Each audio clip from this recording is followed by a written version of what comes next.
কাহিনীর শুরুতে আমরা হেলাম নামের একটি ছেলেকে দেখি যে তার মায়ের মৃত্যুর পর একাই থাকতে শুরু করে আর ডিপ্রেশনে চলে যায়। 2 বছর আগে ঘরের পাশে একটি ঝিলে ডুবে হেলামের মায়ের মৃত্যু হয়েছিল। তবে হেলামের মনে হচ্ছে তার সৎ মা তার মাকে মেরেছে এবং এর সাথে ওর বাবারও হাত রয়েছে, কারণ তার সৎ মা প্রথমে তার বাবার সেক্রেটারি ছিল আর হেলামের মায়ের মৃত্যুর পর হেলামের বাবা তার সেক্রেটারিকেই বিয়ে করে। হেলামের সাথে ওর বাবার সম্পর্ক খুব একটা ভালো ছিল না এবং সে তার বাবা ও সৎ মায়ের সাথে থাকতে ইচ্ছুক না। তাই সে ঘরের পাশেই জঙ্গলে একটি ট্রি হাউস তৈরি করে সেখানেই থাকতে শুরু করে এবং জঙ্গলে আসা লোকদের দূরবীন দিয়ে নজরদারি করার অভ্যাস তৈরি হয়ে যায়। ওই লোকদের দেখে হেলাম সেটা ডায়েরিতে লিখে রাখতো, সাথেও নিজের মনের কথাও লিখতো।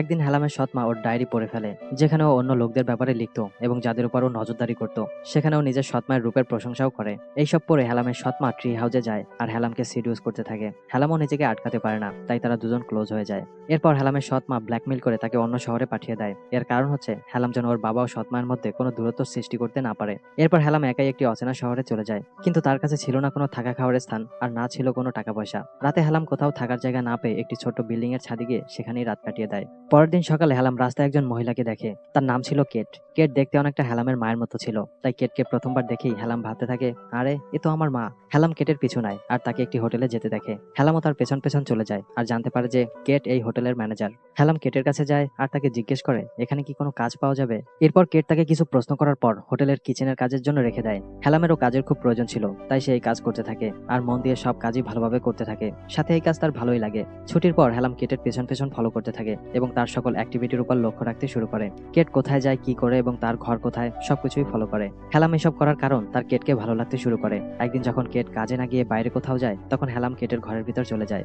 যখন সে জানালা দিয়ে বাইরে দেখে তখন সে ক্লক টাওয়ার দেখতে পায়। ক্লক টাওয়ারের নিচেই হেলাম কাজ করতো, তাই সে ভাবে ক্লক টাওয়ার থেকে হেলামের ঘরটা ভালো করে দেখা যাবে, মানে ওখান থেকে কেটের উপর নজর রাখতে পারবে। তখন হঠাৎ কেট ঘরে চলে আসে, তাই হেলাম জানালা দিয়ে ছাদে চলে যায় আর ছাদে থাকা গ্লাস থেকে সে কেটকে দেখতে থাকে। হেলাম প্রথমে হোটেলের একটি ছোট্ট রুমে থাকতো, কিন্তু পরের দিন সে ক্লক টাওয়ারের একটি ছোট্ট রুমে থাকতে শুরু করে, যেখানে কেউ আসা যাওয়া করতো না।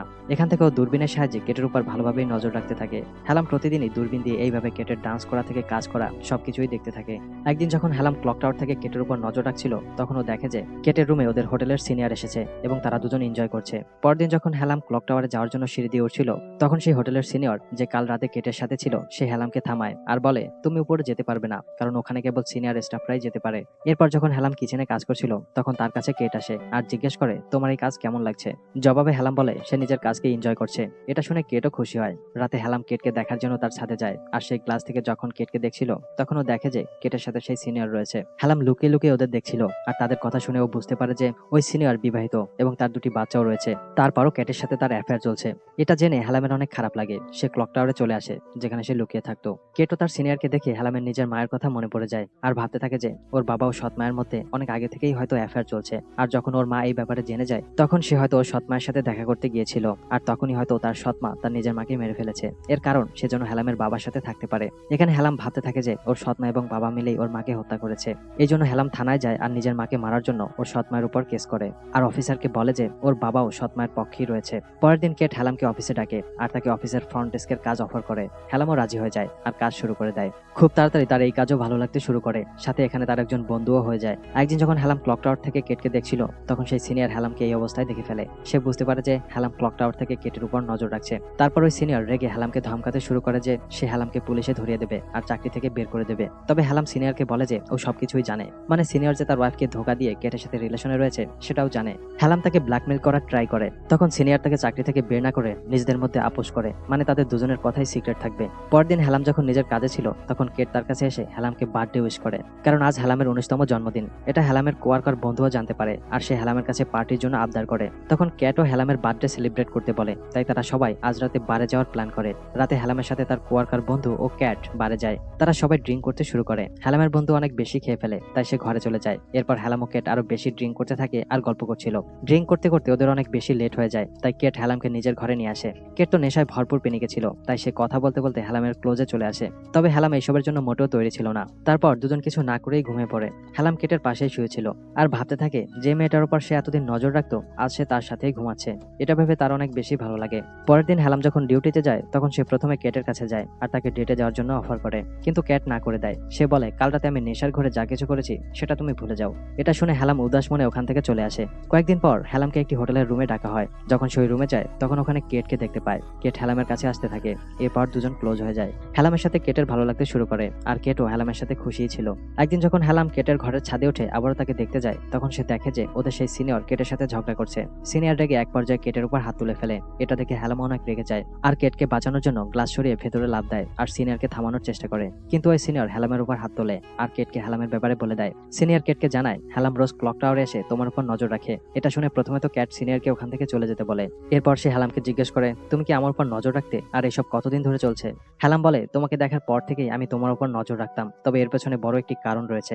এটা শুনে ক্যাট রেগে যায় আর হ্যালামের কোনো কথাই শোনে না। সে হ্যালামকে ওখান থেকে চলে যেতে বলে আর তাকে কাজ থেকে বের করে দেয়। পরদিন ক্যাট যখন কাজ থেকে ঘরে ফিরছিল, তখন সে হ্যালামকে হোটেলের বাইরে বসে থাকতে দেখে। হ্যালামকে এই অবস্থায় দেখে ওর জন্য দুঃখ হয়, তাই তাকে সাথে করে ঘরে নিয়ে আসে। তারপর যখন ক্যাট হ্যালামের কাছে জানতে চায় যে আসলে তুমি আমার উপর কেন নজর রাখতে, জবাবে হ্যালাম বলে, 2 বছর আগে আমার মায়ের মৃত্যু হয়, যার কারণে আমি ভেঙে পড়ি। আমি আমার মাকে অনেক ভালোবাসতাম, তাই এই কষ্ট থেকে বের হতে পারিনি। হ্যালাম জানায় মায়ের মৃত্যুর পর বাবা আবারও বিয়ে করে, কিন্তু আমি আমার সৎ মাকে ঘৃণা করি, তাই বাড়িতে না থেকে জঙ্গলে একটি ট্রি হাউস করে সেখানেই থাকতাম, আর সেখান থেকে আমি লোকদের প্রতি দূরবীন দিয়ে নজর রাখতাম। সময়ের সাথে সাথে এটা আমার অভ্যাস হয়ে যায়, কিন্তু যখন আমি এই শহরে আসি তখন আমি তোমাকে দেখি। হ্যালাম আরো জানায় যে আমার মায়ের চেহারা একদম তোমার মতো, আর তোমাকে দেখলে আমার মায়ের কথা মনে পড়ে, এই কারণে আমি তোমার উপর নজর রাখতাম। এটা শুনে ক্যাটের অনেক খারাপ লাগে। এরপর ক্যাট হ্যালামের মায়ের ড্রেস পরে, যেটা হ্যালাম নিজের সাথেই নিয়ে এসেছিল। যখন হ্যালাম কেটকে নিজের মায়ের ড্রেসে দেখে, তখন সে নিজের মায়ের কথা মনে করে কান্না করতে থাকে। তখন ক্যাট তাকে শান্ত করার চেষ্টা করে। পরদিন হ্যালাম যখন আবারও হোটেলে কাজে যায়, তখন সে জানতে পারে যে তার গার্ডিয়ান তার সাথে দেখা করতে এসেছে। হ্যালামের সৎমা পুলিশের থেকে হ্যালামের ঠিকানা পেয়েছে, কারণ সে তার সৎ মায়ের উপর কেস করেছিল, কিন্তু কোনো প্রমাণ না থাকায় ওর সৎ মায়ের উপর কোনো অ্যাকশন নেওয়া হয় না। ওখানে হ্যালামের বাবা বলে যে সে অনেক বেশি দেনা হয়ে পড়েছে, তাই সে তার কিছু জমি বিক্রি করতে চায় যেন সে দেনা পরিশোধ করতে পারে। এই জন্য সে হ্যালামকে একটি দলিলে সাইন করতে বলে, যেটা মৃত্যুর আগে হ্যালামের মা তার নামে করে দিয়েছিল। তখন হ্যালামের ভয় হয় যে এইসবের পিছনে তার সৎ মায়ের হাত রয়েছে, তাই সে সাইন করতে রাজি হয়নি। তখন হ্যালামকে তার সৎ মা বকাঝকা করতে থাকে। এরপর তারা ওখান থেকে চলে যায়। রাতে হ্যালামের তার সৎ মায়ের কথা মনে পড়ে। সে তাকে বলেছিল যে তার মায়ের মৃত্যু একটি অ্যাক্সিডেন্ট আর সেটা ভুলে যাওয়া উচিত, কিন্তু হ্যালাম এই কথা মনে করে অনেক বেশি রেগে যায়। পরের দিন হ্যালাম ট্রেনে করে নিজের বাড়িতে চলে আসে। সে মনে অনেক কষ্ট আর রাগ নিয়ে চুপচাপ ঘরে ঢোকে আর সৎমার কাছে গিয়ে তার মুখ ও হাত পা বেঁধে ফেলে। এরপর তাকে ঝিলে নিয়ে যায় আর পানিতে ফেলে দেয়। এরপর সৎমা পানিতে ডুবে যাচ্ছিল। তখন হ্যালামের মনে হয় যে সে ভুল করছে, তাই সে সৎমাকে পানি থেকে তুলে আনে আর তার কাছে ক্ষমা চায়। তারপর সৎমা ওখান থেকে চলে যায়। তখন হ্যালামের বাবা ওর কাছে এসে ক্লিয়ার করে বলে যে ওর মা অনেক আগে থেকে ডিপ্রেশনে ছিল আর সে নিজেই নিজের জীবন নিয়েছে। এখানে হ্যালাম বুঝতে পারে যে ও ভুল সিদ্ধান্ত নিয়েছিল, তাই বাবার কাছে নিজের ভুলের জন্য ক্ষমা চায়। এরপর হ্যালাম ট্রেনে উঠে আবারও কেটের কাছে চলে আসে, কিন্তু কেট হ্যালামের সাথে দেখা করতে রাজি হয় না। কেট বলে যে কখনো কারোর সাথেই তার সম্পর্ক ভালো ছিল না, তাই সে এখন কারোর সাথে কোনো সম্পর্কে আসতে চায় না। কেট এইসব বলে হ্যালামকে ওখান থেকে পাঠিয়ে দেয় যে হ্যালাম এখনো ছোট। কেট শর্ত দেয় যে তুমি যদি আমার সাথে সম্পর্ক রাখতে চাও তাহলে কয়েক বছর পর এসো। এরপর হ্যালাম ওখান থেকে চলে যায় আর রাস্তায় হাঁটতে হাঁটতে মুখে হাসি দিয়ে ভাবতে থাকে যে একদিনও ক্যাটের সাথে অবশ্যই দেখা করবে। আর এখানে এই মুভির গল্পটা শেষ হয়ে যায়। বন্ধুরা, এই পর্যন্ত ভিডিওটি দেখার জন্য অসংখ্য ধন্যবাদ। এই গল্পটা আপনাদের কেমন লেগেছে কমেন্টে জানিয়ে দিন।